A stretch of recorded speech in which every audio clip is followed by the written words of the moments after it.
Perkenalkan, namaku Dani. Di suasana pandemi corona seperti sekarang ini, di perjalanan sangat sepi. Karena orang-orang dianjurkan tetap di dalam rumah. Kebiasaanku yang memang senang keluyuran di luar. Jadi aku tidak bisa menahan diri untuk tidak keluar rumah. Aku tetap berkunjung ke rumah teman, bahkan ke rumah pacarku. Namun begitupun kita tetap memenuhi peraturan protokol kesehatan, seperti tetap jaga jarak dan memakai masker dan sering cuci tangan. Tante Nia adalah ibu dari Laras, pacarku. Aku kira sikap baiknya Tante Nia kepadaku selama ini karena memang merestui hubunganku dengan anaknya. Tante Nia begitu perhatian, dan jika aku main ke rumahnya justru Tante Nia yang membuatkan minuman. Bahkan jika beberapa hari aku tidak main ke rumahnya, selalu ditanya, kan lewat Laras. Laras juga mengira kalau sikap mamanya ke aku sewajarnya sikap baik kepada pacar anaknya. Dengan dalih, asal anaknya senang, tentu mamanya juga merasa senang. Ternyata semua sikap baiknya itu ada maksud yang tertentu tanpa sepengetahuanku. Tante Nia diam-diam menaruh hati pada aku. Hal itu pernah diungkapkan secara terang-terangan, meski lewat pesan WA. Terus terang saja, hal itu membuat aku kaget setengah mati, bahkan sedikit shock. Dan yang bikin aku sulit mikir, perasaan Tante Nia itu serius apa cuma canda saja. Padahal suaminya masih hidup, Om Samsul, suami Tante Nia. Bahkan menurut sepengetahuanku, tipe suami yang baik dan bertanggung jawab. Hubunganku dengan Laras baru jalan 3 bulan. Kami bertemu di tempat kerja. Kami sama-sama bekerja di sebuah kantor ekspedisi. Aku mencintai Laras, selain memang cantik, dia begitu keibuan, kalem dan ramah, dan rajin sholat. Saat nembak dia pun kesabaranku dipuji.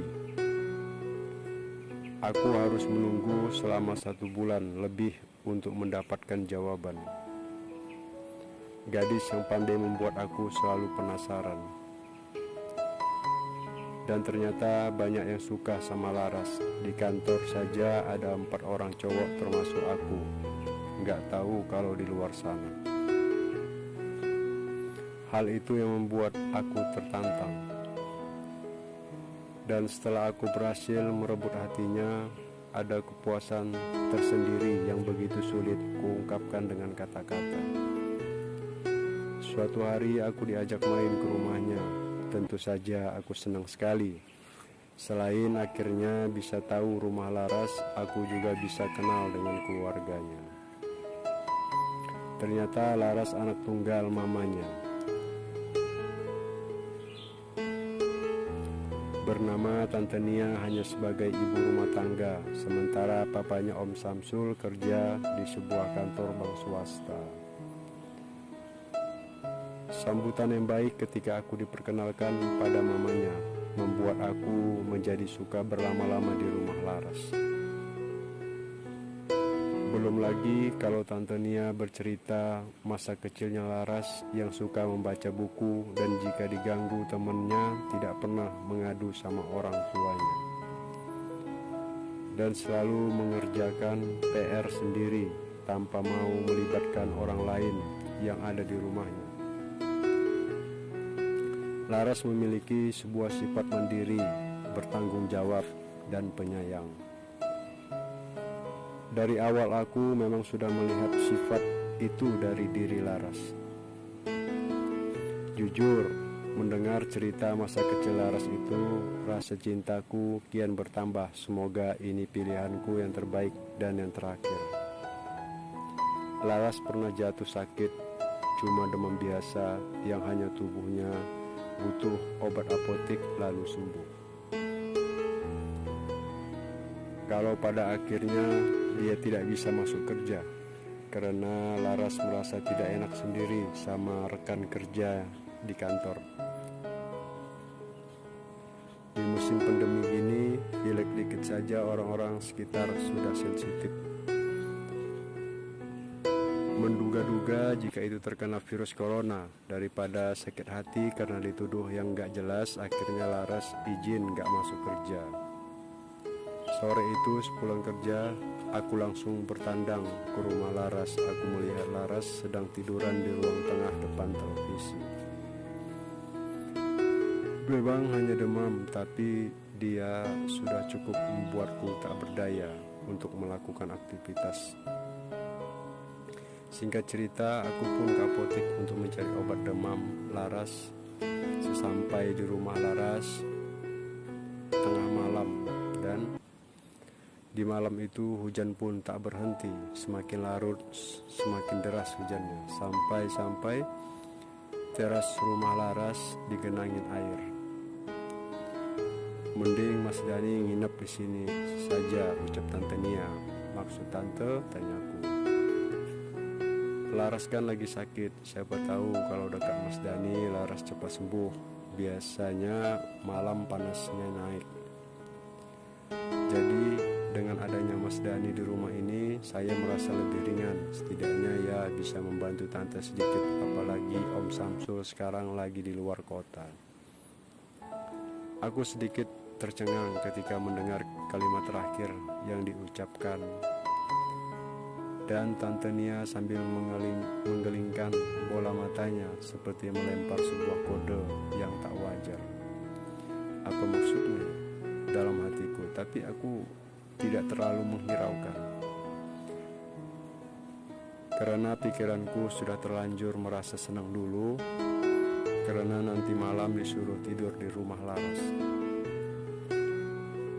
Tapi jujur, Tante Nia memang cantik sekali. Sekalipun usianya hampir kepala 4, tapi masih nampak muda. Malah kalau sama Laras seperti kakak beradik. Memang tidak mirip karena Laras lebih cenderung mirip papanya. Malam itu aku tidak pulang dan Laras tidur di kamarnya, sementara aku tidur di ruang tengah depan televisi. Aku baru masuk kamar Laras kalau dia batuk-batuk yang sepertinya butuh bantuan. Tiba-tiba aku tertidur, lampu pun aku matikan. Tiba-tiba tangan membekap mulutku dan terdengar satu bisikan persis di daun telingaku. Tenang Mas, ini Tante. Dan dia menarikku ke dalam. Masuk ke kamarnya, aku kaget sekali, Gus bingung. Ternyata aku sudah terjebak namun tidak mampu menolak. Malam itu di kamar Tante Nia kami tidak tidur. Selalu terjaga dalam permainan dan entah datangnya dari mana, tiba-tiba ada api yang memercik. Sehingga kami memainkan api itu yang begitu cepat membakar hati. Sama-sama tersadar tubuh kami sama-sama terlempar. Tante Nia nampak begitu gembira sekali, seperti layaknya mendapatkan air di tengah-tengah rasa haus, dan masih dengan memelukku.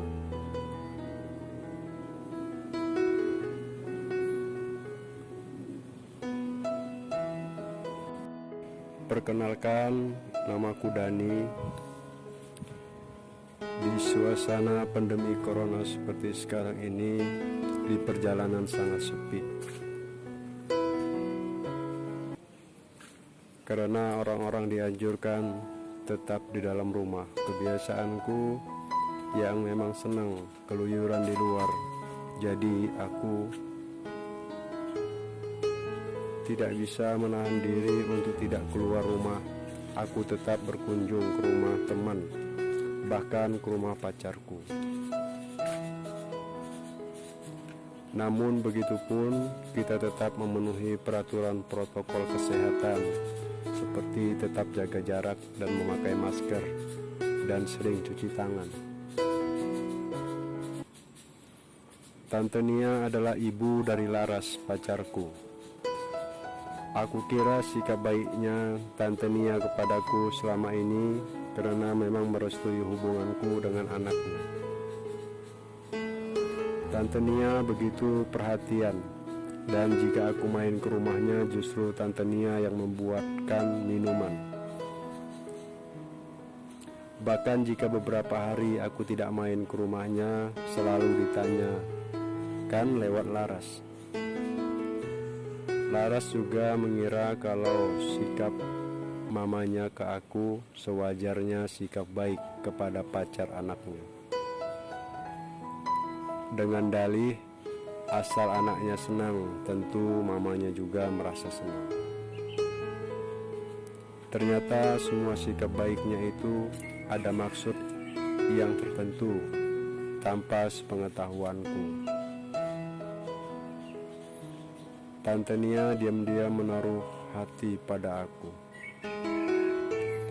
Hal itu pernah diungkapkan secara terang-terangan, meski lewat pesan WA.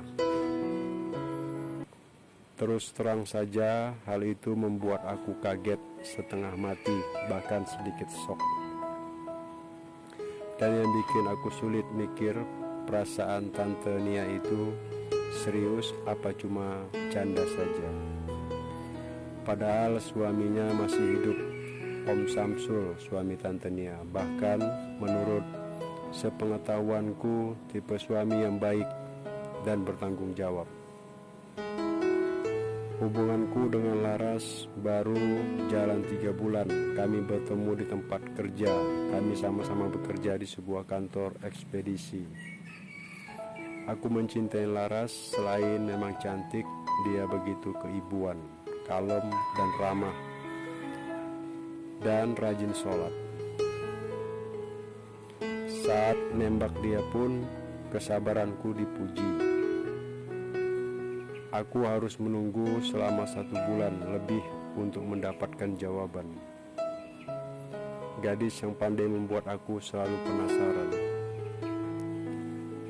Dan ternyata banyak yang suka sama Laras.